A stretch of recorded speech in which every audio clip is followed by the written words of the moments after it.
Good morning, first graders. Today we're on page 123 of your student journal, page 123. And our objective is today I will solve subtraction problems with the start unknown.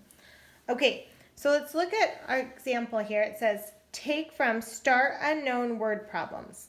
So it says there were some horses in a field. Remember, when we see some, that means we don't know how many, so that's our unknown. So some horses is the unknown part, which means our whole is unknown. So they're using the variable of a capital H. 6 horses ran away, so that's our first part. And now there are 3 horses. That's our second part.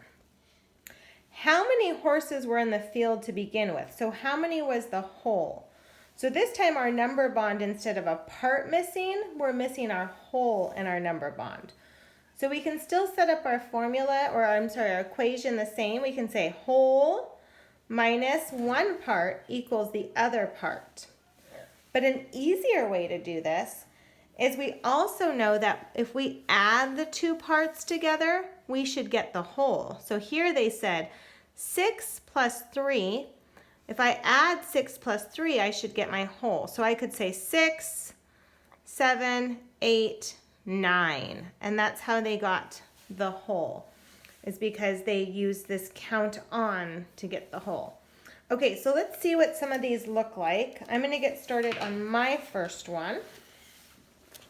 And here's my first equation. It says V minus 7 equals 3. Okay, so V is my whole.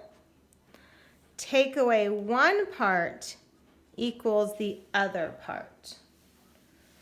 So V take away one part equals the other part. Well, another way that I could solve this, though, is I know that I could add my 2 parts together to get my whole. So I could also say 7 plus 3 equals V. So I'm going to count on, I'm going to start with 7 and say 7, 8, 9, 10. So my whole is 10. Okay, let's look at another one of these. This time my equation says triangle. This is my unknown. Unknown, take away 5 equals 2. So my whole is my unknown. Take away one part is 5 equals the other part, which is 2. So my whole, take away one part, equals the other part.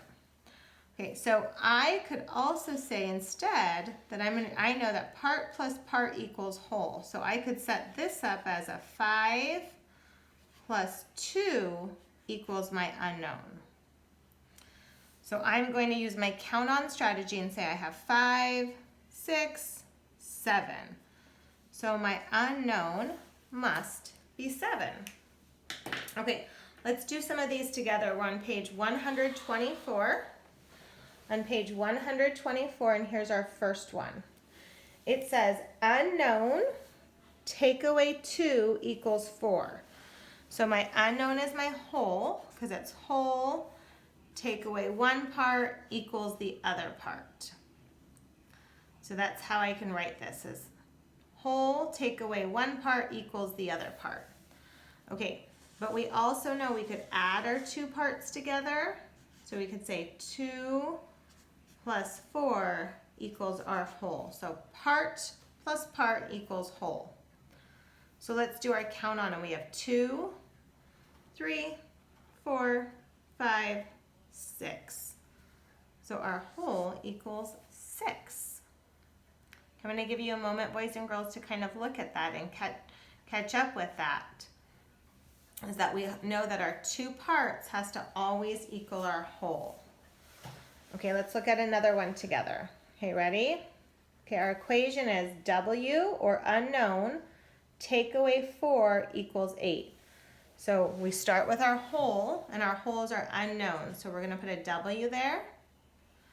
Take away one part equals the other part.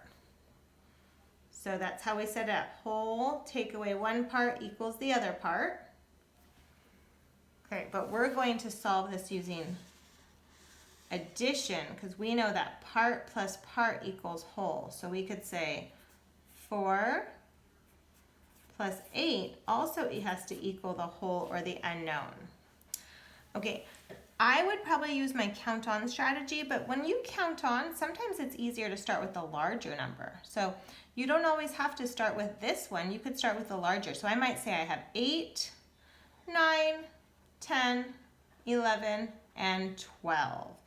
So when I added 4 more, I got to 12. So my unknown for that is 12.